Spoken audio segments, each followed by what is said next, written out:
ونسلم على رسوله الكريم أما بعد فأعوذ بالله من الشيطان الرجيم بسم الله الرحمن الرحيم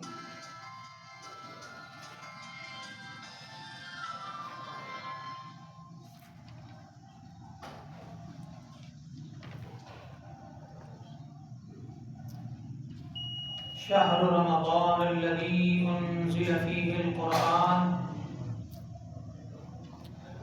صدق الله مولانا العظيم إن الله وملائكته يصلون على النبي يا أيها الذين آمنوا صلوا عليه وسلموا تسليما اللهم صل على سيدنا ومولانا محمد وعلى آل سيدنا ومولانا محمد وبارك وسلم وصل عليه الصلاة والسلام عليك يا سيدي يا رسول الله وعلى آلك وأصحابك يا سيدي يا حبيب الله الصلاة والسلام عليك يا سيدي يا رحمة للعالمين وعلى آلك وأصحابك يا سيدي يا خاتم النبيين نہایت ہی معزز و مکرم اور محترم پیارے مسلمان بھائیوں، دوستوں، بزرگوں اور قابل صد تکریم سامعین و ناظرین کرام، السلام علیکم ورحمۃ اللہ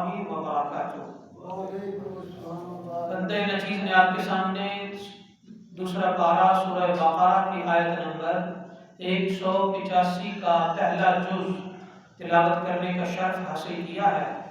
اس کے تحت میرا آج کا موضوع ہے استقبال و فضائل، برکات اور مسائل رمضان المبارک۔ اللہ رب العالمین نے اپنی لارائب کتاب قرآن مجید فرقان حمید میں ارشاد فرمایا یا ایھا الذین آمنوا، یہ آیت نمبر 183 ہے، 183 سورہ بقرہ آیت نمبر 183۔ فرمایا یا ایھا الذین آمنوا کتب علیکم الصیام کما کتب علی الذین من قبلکم لعلکم تتقون۔ اے ایمان والو، اللہ تعالیٰ نے ایمان والوں کو مخاطب فرمایا، اے ایمان والو کتب علیکم الصیام، کتب بمعنی فرض، تم پر فرض کیے گئے ہیں روزے، کما کتب علی الذین من قبلکم، جیسا کہ فرض کیے گئے ان لوگوں پر جو تم سے پہلے تھے، لعلکم تتقون، تاکہ تم پرہیزگار بن جاؤ۔ اللہ رب العالمین نے اس آیت مبارکہ میں بہت ساری چیزوں کو بیان کیا۔ سب سے پہلے روزہ ایمان والوں پر فرض ہے، جو لوگ ایمان نہیں لاتے ان پر یہ فرض نہیں ہے، یہ جو مسلمان نہیں ہیں ان پر روزہ فرض نہیں ہے۔ جیسا کہ آج کے زمانے میں بہت سارے لوگ فاسٹنگ کے قائل ہیں، کہتے ہیں کہ ہم فاسٹنگ کریں گے تو ہمارا باڈی سسٹم بالکل ٹھیک ہوگا اور اپنے لیول پہ آئے گا، اور وہ بلا وجہ فاسٹنگ کرتے ہیں۔ اور بہت سارے لوگ نان مسلمز بھی رمضان شریف میں باقاعدہ طور پر فاسٹنگ کر رہے ہوتے ہیں، جبکہ اسلام کے اندر پہلی بات یہ ہے کہ ہم لوگ جو ہیں وہ اس چیز کی طرف بڑا بھاگ کر جاتے ہیں کہ جو گوروں نے نام رکھے ہوئے ہوں، جب ان کی ڈکشنری میں کوئی چیز ہو تو ہم اسے بڑا رواج دیتے ہیں۔ یہ ٹھیک نہیں ہے، بلکہ اسلام کے یہ بڑی خوبصورت اور یاد رکھنے والی بات ہے کہ جو اسلام کی بنیادی چیزیں ہیں اور جو ان کے نیمز ہیں وہ ہمیں اسلام کے اندر اللہ کے دیے ہوئے ناموں کے مطابق ہی لینے کا حکم ہے۔ فار ایگزامپل مسجد، جو مسجد کو اللہ نے مسجد کہا ہے، اب کوئی دوسرا مذہب اسے ماسک کہتا ہے تو ہم اسے ایکسپٹ نہیں کریں گے۔ کیوں؟ جب اللہ کا یعنی دین اسلام کوئی ادھار مانگا ہوا دین نہیں ہے۔ دین اسلام کے اندر جتنی بھی چیزیں ہیں وہ کسی اور کی اڈاپٹڈ چیزیں نہیں ہیں اور کسی اور کی طرف سے عطا کردہ نہیں، بلکہ اللہ کی دی ہوئی ہیں۔ اور اس کائنات میں جو اللہ نے جملہ، جو لفظ، جو نام دے دیا، اس کے مقابلے میں کوئی اور نام نہیں ہو سکتا۔ لہذا اگر آپ انگلش میں بھی گفتگو کریں، اگر آپ انگلش میں بھی بات کریں، یا اگر آپ انگلش لوگوں کے سامنے بھی بات کریں، تو آپ کا یہ فرض ہے کہ اللہ تعالیٰ نے جو نام قرآن و حدیث میں اللہ کے نبی نے عطا فرما دیے ہمیں وہ لینے چاہیے. جیسا کہ اللہ تعالیٰ نے مسجد کا ذکر فرمایا سورہ بنی اسرائیل پہلی آیت ہے، اس میں مسجد کا ذکر ہے، مسجد الحرام و مسجد الاقصی. تو اب اس جگہ کا نام مسجد ہے، ماسک نہیں. جب بھی کوئی بندہ ماسک کہے گا وہ آؤٹ آف اسلام نام لے گا، پتہ نہیں وہ کس چیز کا نام لے رہا ہے. اسی طرح قرآن دا ہولی بک آف قرآن، یعنی دا ہولی بک آف فرام اللہ، یہ کیا ہے؟ قرآن. اسی طرح جب اللہ کا نام لینا ہوتا ہے تو بہت سارے لوگ کہتے ہیں گاڈ، نو او مائی گاڈ، نو او مائی اللہ. اسی طرح یعنی اللہ کا نام لو، گاڈ نہ کہو. یہ اسٹوڈنٹس کے لیے بھی بات ضروری ہے. اسکولوں میں، کالجز میں، یونیورسٹیز میں، گھروں میں، ٹی وی چینلز پر، ہر جگہ پر جب بھی آپ نے اپنے خدا کا نام لینا ہے تو اللہ کا کہہ کر پکاریں، گاڈ کہہ کر نہیں. کیونکہ گاڈ کے اور ماسک کے اور ان چیزوں کے ڈفرنٹ میننگز ہیں. جب میں نے ان پر ریسرچ کیا، ناٹ میں نے صرف بلکہ جو بھی محققین اسلام کے جو بھی اسکالرز ہیں، جب بھی ہم اس بات پر ریسرچ کرتے ہیں تو وہ اس کا مطلب بھی کچھ اور نکلتا ہے جو کہ فتنے والا ہوتا ہے. میرے پاس وقت نہیں، اگر نہ صرف وہی موضوع بیان کیا جائے تو وہ بہت ضروری ہے. لہذا مسجد ہوگا، ماسک نہیں ہوگا. اسی طرح محمد صلی اللہ علیہ وآلہ وسلم، اچھا آقا صلی اللہ تعالیٰ علیہ وسلم کا پورا نام محمد صلی اللہ علیہ وآلہ وسلم ہے. تو آپ یا تو ان کا نام لے لیں اور آگے صلی اللہ علیہ وآلہ وسلم کہیں.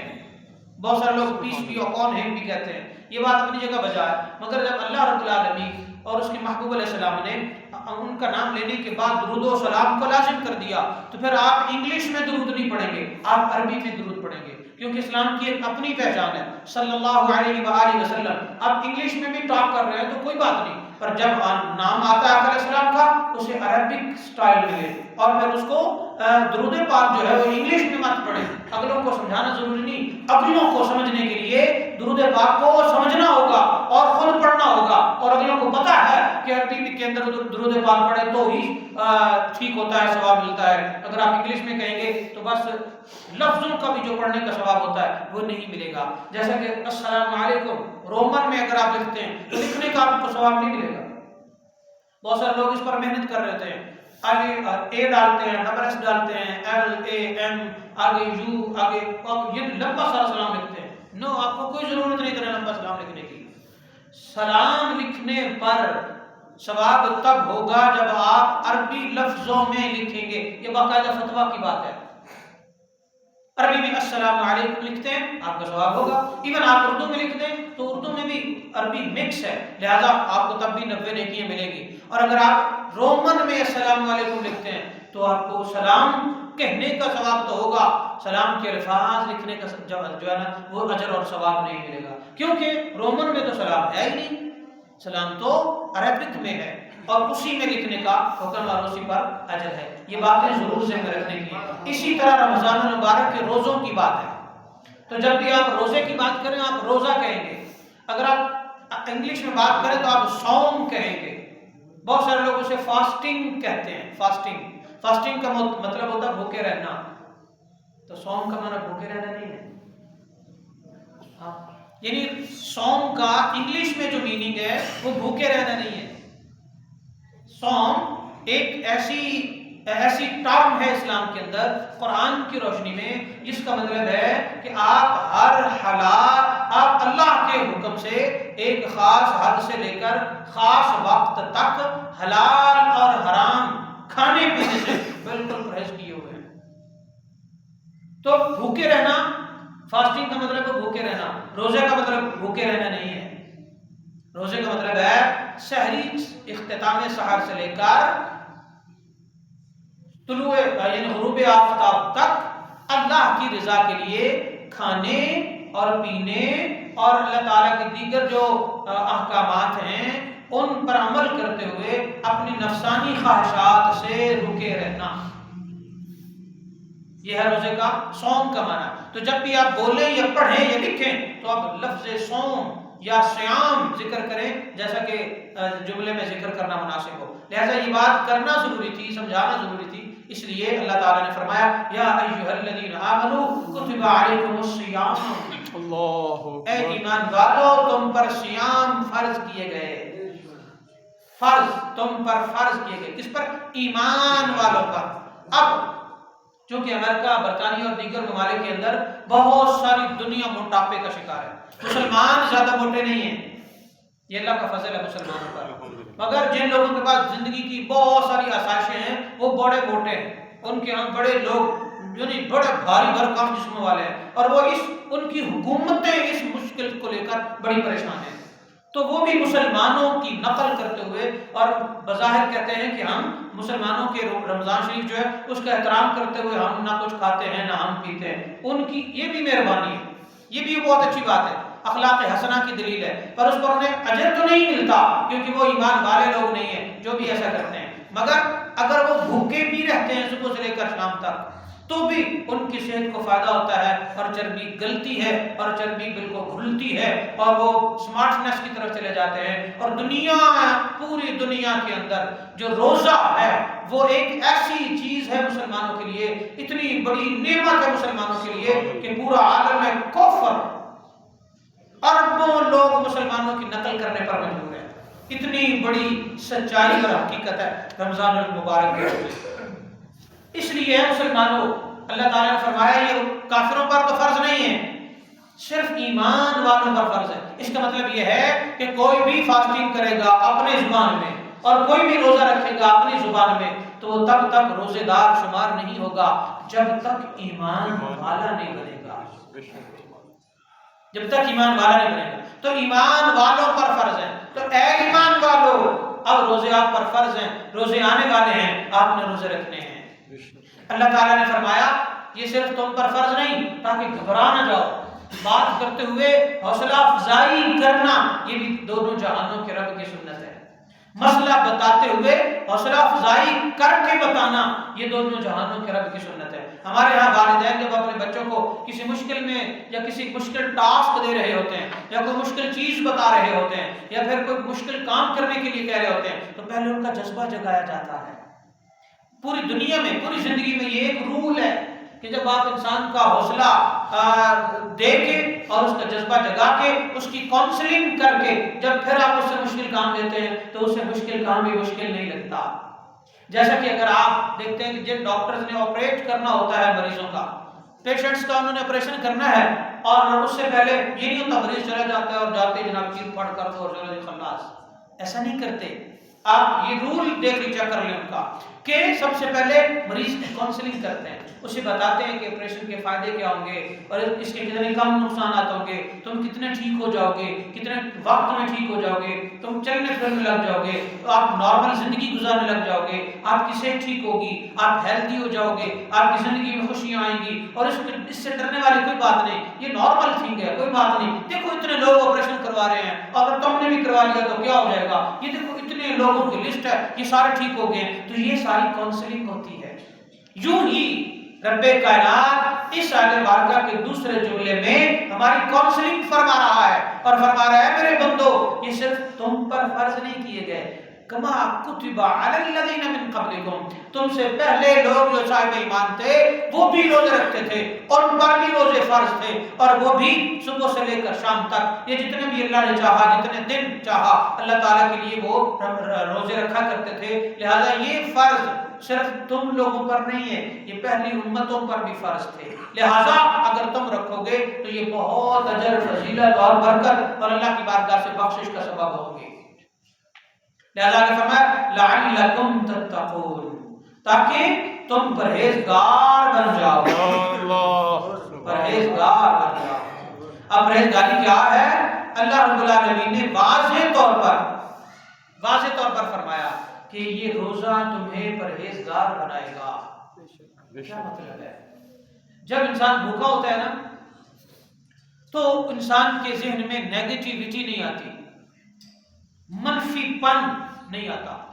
آپ آزما کے دیکھ لینا، اس رمضان میں آزما کے دیکھ لینا، نیگیٹیوٹی آتی ہی تب ہے جب آپ کا پیٹ بھرا ہوا، یہ بڑی خاص بات ہے۔ اچھا، انسان حدیں پار کرتا ہی تب ہے جب اس کا بینک بیلنس سٹرونگ ہو، کیا ایسا نہیں؟ انسان باغی ہوتا ہی تب ہے جب اس کے پاس ساری نعمتیں اللہ کی طرف سے موجود ہوں اور پھر وہ ان کا مس یوز کرے۔ آپ نے کبھی نہیں دیکھا ہوگا کسی غریب بندے کا بچہ اس حد تک حد پھلانگ جائے جو کہ پھلانگنا ممکن نہیں ہوتا، اور امیروں کے بچے ایسا کر جاتے ہیں، سب کے نہیں جو غیر تربیت یافتہ ہوتے ہیں۔ تو کہنے کا مطلب ہے کہ جب بھی آپ کسی کو دیکھیں گے نا کہ یہ باغی ہے، یا دیکھیں گے یہ بہت اچھل رہا ہے، تو اس کے پیچھے اس کی بیک سٹرونگ ہوگی، یا کوئی بندہ یا کوئی آفیسر یا پارٹی یا بینک بیلنس یا کچھ نہ کچھ ہے، یا کوئی بڑا پاسپورٹ اس کے پاس ہوگا، یعنی پاورفل پاسپورٹ اس کے پاس ہوگا، اسے پتا ہے دوسری طاقتیں میرے پیچھے کھڑی ہیں، کوئی مسئلہ نہیں مجھے، میرے لیے یہ کیڑے مکوڑے لوگ ہیں، جیسا کہ ہو رہا ہے ہمارے ساتھ۔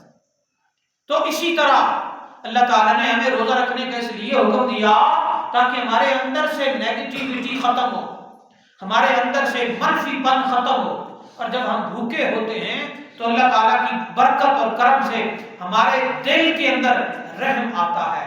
غرباء اور مساکین، جو بہت ساری مخلوق بھوکی ہے یا جن کے پاس کھانے کے لیے کم ہے، ہمیں ان لوگوں کا خیال آتا ہے۔ اچھا میں تو سارا سال 3 ٹائم کھانا کھاتا رہا ہوں، اچھا جب بندہ بھوکا ہوتا ہے، یہ تو اللہ کا حکم ہے نا رمضان میں، جب بندہ بھوکا ہوتا ہے تو پھر کیا وہ یوں ویکنس فیل کرتا ہے؟ کیا یوں اسے چکر آتے ہیں؟ کیا یوں اس کے معاملات جو ہیں وہ اس طرح کے ہوتے ہیں کہ وہ کمزور ہو جاتا ہے؟ یہی ہماری حقیقت ہے۔ تو دوسرے انسانوں کی محبت، انسانیت کا انس انسان کے دل میں پیدا ہوتا ہے، اور انسان روزہ کی برکت سے دوسروں پر ظلم کرنے سے باز آ جاتا ہے، سبحان اللہ، دوسروں کی روزی پر ڈاکہ ڈالنے سے باز آ جاتا ہے، دوسروں کو تکلیف دینے سے باز آ جاتا ہے، اور پھر جب آپ کا پیٹ خالی ہوتا ہے تو اس وقت آپ کا دل زیادہ کرتا ہے اللہ اللہ کرنے کا۔ آپ تلاوت کرتے ہیں پرسکون رہتے ہیں، آپ نماز پڑھتے ہیں پرسکون رہتے ہیں، آپ نماز پڑھتے ہیں آپ خشوع و خضوع کے ساتھ نماز پڑھتے ہیں، کیونکہ خالی پیٹ کے ساتھ نماز پڑھنے کا لطف ہی اپنا ہے، اور بھرے ہوئے پیٹ کے ساتھ شیطان آ جاتا ہے اور وہ خیالات پیدا کرتا رہتا ہے ذہن میں، اور ذہن کو پراگندہ کر دیتا ہے، ذہن کو منتشر کر دیتا ہے، اور ذہن جو ہے وہ خیالات سے بھرا ہوتا ہے، اللہ کی یاد سے بھرا نہیں ہوتا۔ جب آپ بھوکے رہ کر اور پیاسے رہ کر اللہ کا نام لیتے ہیں اور اللہ تعالیٰ کا ذکر کرتے ہیں تو اللہ رب العالمین اپنی رحمتیں دل پر بھی نازل کرتا ہے اور روح پر بھی نازل کرتا ہے، اور گناہ کرنے کی وجہ سے جو ہمارے دلوں پر داغ لگے ہوتے ہیں اللہ انہیں آہستہ آہستہ صاف کرتا چلا جاتا ہے، حتیٰ کہ جب لیلۃ الجائزہ یعنی چاند رات آتی ہے تو ہماری روح دھل چکی ہوتی ہے، ہمارا دل قلب دھل چکا ہوتا ہے، ہمارا نام اعمال توبہ سے اور معافیوں سے اور عبادات سے اور رعادتوں سے اور تراویحوں سے اور نفلی عبادتوں سے اور تلاوتیں سننے اور تلاوتیں کرنے سے اللہ تعالیٰ کے حکم سے ہمارا نام اعمال بھی بالکل نیکیوں سے بھر چکا ہے ہوتا ہے اور گناہوں سے دھل چکا ہوتا ہے، یعنی گناہ ختم ہو جاتے ہیں۔ یہی وجہ ہے کہ رمضان المبارک ہمیں ایک بار پھر سے نئی جسمانی زندگی، روحانی زندگی، عملی زندگی، پرسکون زندگی، طاقتور زندگی، صحت والی زندگی دے کے پھر چلا جاتا ہے۔ بے شک سبحان اللہ۔ اور اگر آپ سائنٹیفکلی دیکھیں روزہ رکھنے کو تو اس کے بڑے فوائد ہیں، بڑے فوائد، یوں کہہ لیں کہ جس طرح ہماری نماز ہے، مسلمانوں کی نماز ہے، ہمارے دین میں یہ نماز اتنی زبردست ورزش ہے کہ اگر اس کی میں میڈیکل سائنس کی روشنی میں اس کی حکمتیں اور فوائد بیان کرنے لگ جاؤں تو بہت لمبا وقت چاہیے۔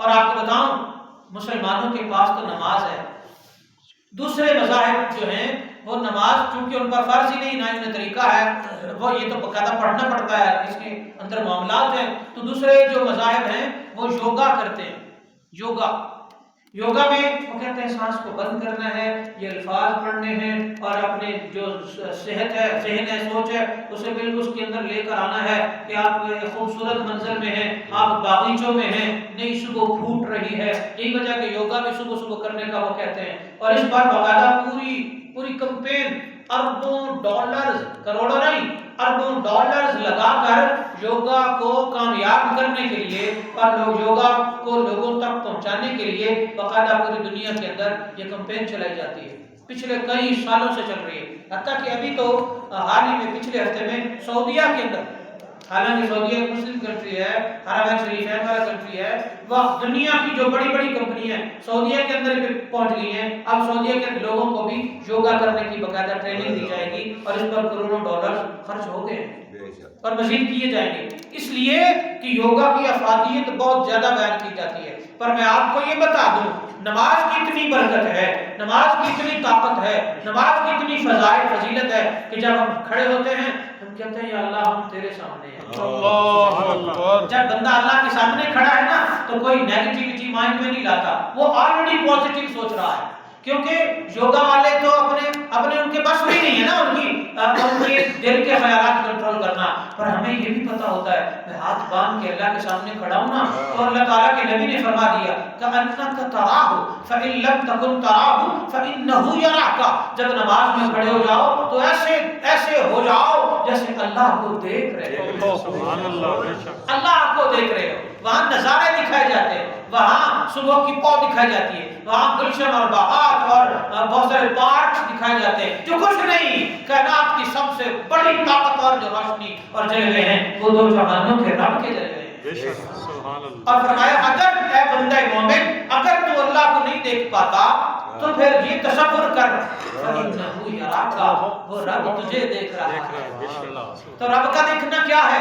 وہ تیری سانسوں کو بھی جانتا ہے، وہ تیرے خیالوں کو بھی جانتا ہے، وہ تیرے ارادوں کو بھی جانتا ہے، نماز میں تیری نیت کو بھی جانتا ہے کہ دکھاوے کی پڑھ رہا ہے یا پھر میرے لیے پڑھ رہا ہے اور ورزش کے لیے پڑھ رہا ہے یا پھر تو اجر و ثواب حاصل کرنے کے لیے فرض کی ادائیگی میں پڑھ رہا ہے یا پھر عشق مصطفیٰ کا پیکر ہو کے پڑھ رہا ہے یا رواج میں پڑھ رہا ہے۔ اللہ کے نبی علیہ السلام نے فرمایا تو نماز پڑھ اس لیے کہ فرض ہے، دل میں تصور یہ رکھ کہ اللہ تجھے دیکھ رہا ہے اور پڑھ اللہ کی رضا کے لیے، تو پڑھے گا اور عمل کرے گا روزے کا نماز کا اللہ کی رضا کے لیے، برکت اس کی یہ ملے گی کہ تم اللہ تعالیٰ تمہاری صحت بھی ٹھیک کر دے گا، روح بھی ٹھیک کر دے گا، پازیٹیوٹی بھی آ جائے گی، دل کو گندے خیالات سے پاک بھی کر دے گا، حتیٰ کہ اللہ تعالیٰ آپ کے دل کو ہر شر سے بچا کر ہر خیر والا بنا دے گا۔ اور دنیا کے اندر کوئی شے نہیں ہے جو آپ کو سکون دے سکے، آزما کے دیکھ لیں۔ ترقی یافتہ لوگوں نے، جو بھی بندہ ترقی کرتا ہے نا مال میں، دولت میں، نیشنلٹی میں، بڑے عہدے میں، بڑے معاملہ، جو بھی ترقی، بڑی کوٹھی میں چلا گیا، بڑی گاڑی میں چلا گیا، جہاز پر اڑنے لگا، میں ایسے لوگوں سے مل چکا، میں ایسے لوگوں کے انٹرویوز کر چکا، میں ایسے لوگوں کے دل کے خیالات جان چکا، اللہ کے نبی کے منبر پر بیٹھ کر کہتا ہوں اس اللہ کی قسم ہے جس کے نبی کا یہ منبر ہے، جہاز میں بھی آپ بیٹھ جائیں اور ہر روز ایک جگہ سے دوسری جگہ آپ ٹریول کریں، ضروری نہیں ہے کہ آپ پرسکون رہیں، یہ ضروری نہیں ہے۔ ہاں ایک عام سا بندہ بھی ہے، مزدور اگرچہ کیوں نہیں، اگر اس کے دل میں سکون ہے تو اس کی زندگی یہی جنت ہے۔ اور دل میں سکون پتہ ہے کہاں سے آتا ہے؟ اللہ کے ذکر سے۔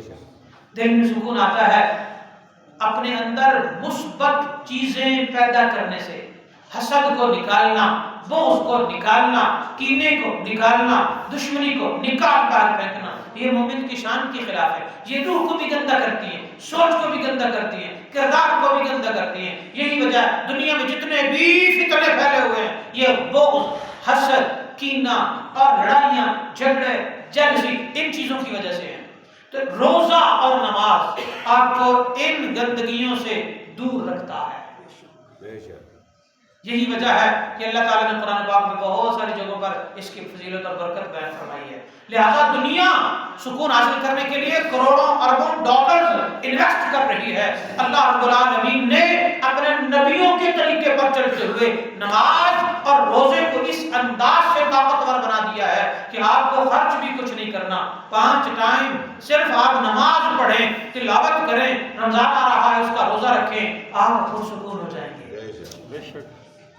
پرسکون ہو جائیں گے۔ اس لیے اللہ تعالیٰ نے فرمایا لعلکم تتقون، تاکہ تم پرہیزگار بن جاؤ۔ یہاں اللہ تعالیٰ نے دنیا کی کسی عہدے کا ذکر نہیں کیا، یہ جو تقویٰ ہے نا یہ اللہ تعالیٰ نے اندر کے ایک عہدے کا ذکر کیا تقویٰ اندر کے ایک منزل، ایک عہدے، ایک کمال اور ایک کوالٹی اور ایک عطا کا ذکر ہے جسے تقویٰ کہتے ہیں۔ تقویٰ ہے ایمان کی مضبوطی کا نام، تقویٰ ہے دل کے سکون کا نام، تقویٰ ہے دل اور روح کو دنیا داری کی غلاظتوں سے پاک کر دینے کا نام، تقویٰ ہے اللہ کے نور کے اندر لپٹے ہوئے ہونے کا نام، تقویٰ ہے دل سے بغض اور دشمنیاں اور کینے اور اس طرح کی نفرتیں نکال کر پرسکون رہنے کا نام۔ اور یہ کون دیتا ہے؟ اللہ۔ اور ذریعہ کیا ہے؟ نماز اور روزہ اور تلاوت قرآن۔ تو اس لیے رمضان آ رہا ہے مسلمانوں، تیاری کر لو، رمضان آ رہا ہے، تیاری کر لو۔ حضور سید عالم صلی اللہ تعالی علیہ وآلہ وسلم نے ارشاد فرمایا اذا صمت، یہ میرے پاس سامنے حدیث ہے شعب الایمان، حدیث نمبر 3649 ہے۔ آقا علیہ السلام ارشاد فرماتے ہیں، حضرت سیدنا جابر بن عبداللہ انصاری رضی اللہ تعالی عنہ راوی ہیں، کہتے ہیں اذا صمت فلیصم سمعك وبصرك ولسانك عن الكذب والمحارم ودع اذى الخادم وليكن عليك وقار وسكينة يوم صيامك ولا تجعل يوم فطرك وصومك سواء۔ حدیث مکمل ہوئی۔ ترجمہ کیا ہے؟ ترجمہ یہ ہے، فرمایا جب تم روزہ رکھو تو اپنی کان کا روزہ بھی رکھو کیونکہ اسے حرام سننے سے بچاؤ، اپنی زبان کا روزہ بھی رکھو کہ اسے جھوٹ سے بچاؤ، اور اپنے میری طرف توجہ کریں، اور اپنے خادم اور ملازم، توجہ کیجیے گا، اور اپنے خادم اور ملازم جو ہیں ان پر شدت اور سختی کرنے سے باز رہو، اور اپنے جو آپ کے انڈر اور تحت لوگ ہیں ان پر ظلم کرنے سے بھی باز رہو۔ اور فرمایا روزے میں وقار سے رہو، روزے سے اطمینان میں رہو، روزے میں جلد بازی سے بچو، روزے میں زبان درازی سے بچو، روزے میں گناہ سننے سے بچو، اور اپنی زبان کے ذریعے دوسرے لوگوں کو غلط اور گناہ والی باتیں سنانے سے بچو، اور روزے میں علیکم بالسکینۃ والوقار، روزے میں سکینہ اور وقار اور تہذیب کے اندر رہو، یہ روزے کا ادب ہے۔ آخری حدیث پاک اور اجازت، آقا صلی اللہ علیہ وسلم نے ارشاد فرمایا، آقا علیہ السلام فرماتے ہیں کہ جب تم میں سے کوئی مریض ہو، اس کی انشاءاللہ آئندہ بیان ہوں گے، آقا علیہ السلام فرماتے ہیں اذا دخل رمضان فتحت ابواب الجنہ، جب رمضان شریف شروع ہو جاتا ہے تو جنت کے تمام دروازے کھول دیے جاتے ہیں، وغلقت ابواب جہنم اور جہنم کے تمام دروازے بند کر دیے جاتے ہیں، وسلسلۃ الشیاطین، اور جو شیاطین ہیں انہیں باندھ دیا جاتا ہے۔ لہذا جب شیطان بندے ہوئے ہیں تو اب روزے میں کوئی ایسا کام مت کرو جس سے یہ لگے کہ آپ کا شیطان تو بند چکا ہے پر آپ کو بھی باندھنے کی ضرورت تھی۔ ایسا بھی کام نہ کرو، بلکہ ہر وہ کام کرو جس سے اللہ راضی ہو جائے۔ حدیث مبارکہ ہے، آقا علیہ السلام شاہ فرمایا، حضرت ابو ہریرہ راوی ہیں، کہتے ہیں من صام رمضان ایمانا و احتسابا قد غفر له ما تقدم من ذنبه۔ فرمایا توجہ کیجئے میری طرف، توجہ کیجئے، بلی آئی ہے نا، کچھ نہیں ہوتا، مسجد ابھی رام ہے، انہیں بلیاں نہیں، کوئی بات نہیں۔ تو فرمایا ادھر توجہ کیجئے، حدیث پاک آقا علیہ السلام شاہ فرمایا جس نے رمضان کا روزہ رکھا ایمان کے ساتھ اللہ کو راضی کرنے کے لیے، وہ احتسابا، اور اللہ سے اجر حاصل کرنے کے لیے، قد غفر له ما تقدم من ذنبه، تحقیق اللہ رب العالمین اس کے پچھلے سارے گناہ معاف کر دے۔ سبحان اللہ۔ تو گناہ معاف کروانے کا مہینہ آ گیا ہے مسلمانوں، یہ مہینہ آنے سے پہلے تیاری کر لو۔ آپ کے پورے سال کی ترتیب الگ سے ہونی چاہیے اور صرف رمضان المبارک کی ترتیب الگ سے ہونی چاہیے۔ لہذا اللہ تعالیٰ رمضان المبارک کی برکت سے ہمیں رمضان کے روزے رکھنا، تراویح، یہ نیت کر لو ہم نے تراویح مکمل پڑھنی ہے پورا مہینہ، رواجن نہیں کہ کل آپ کو مسجد بھری ہوئی ہے بعد میں غافل ہو گئے، نہ تیاری کرو، قرآن سننا ہے، پورا سننا ہے، ادھورا نہیں سننا، اور روزے رکھنے ہیں بغیر کسی شرعی مجبوری کے، سارے رکھنے ہیں، اور رمضان المبارک میں پورا قرآن ترجمہ و تفسیر کے ساتھ یا تو پڑھنا ہے یا پھر سننا ہے، اور رمضان المبارک میں زکوٰۃ بھی دینی ہے، لوگوں کو بھی کھلانا ہے، اور خرچ بھی کرنا ہے، اور دیگر معاملات بھی کرنے ہیں جن سے اللہ راضی ہو جائے۔ بس رمضان کی تیاری رمضان سے پہلے شروع کر دیں. اپنے کچن اور اپنے گھر میں گروسری جو ہے وہ رمضان سے پہلے ڈال لیں. ہر روز سودا لاتے ہوئے آپ کیسے لگیں گے؟ جو آپ نے وقت سودا لانے لے جانے میں صرف کرنا ہے وہ تلاوت میں لگائیں, وہ ذکر میں لگائیں,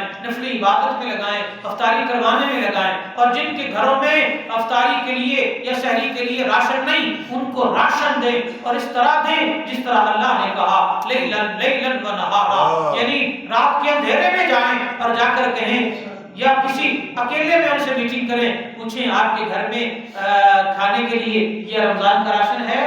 جی ہے, تو سبحان اللہ. اور اگر وہ کہیں کہ نہیں ہے یا آپ دے دیجئے, سفید پوشوں کا ہمیں پتا ہوتا ہے کہ ہم میں سے کون سفید پوش ہیں, تو ان کے اکاؤنٹ میں پیسے ڈال دیجئے. یہ سارا راشن لیجئے جو آپ اپنے گھر کے لیے لے رہے ہیں, وہ راشن لے کر ایک پیکٹ ان کے گھر دے دیجئے. اور کوئی نہ جانے, اللہ جانتا ہے, کیونکہ قبر میں جب اللہ آپ کو اجر دے گا نا, یہ دنیا نہیں دیکھ رہی ہوگی, اللہ ہی دے گا اور ضرور دے گا. پھر مصطفیٰ کا وعدہ ہے. اللہ توفیق عمل سمجھ لے. آمین. ہمارے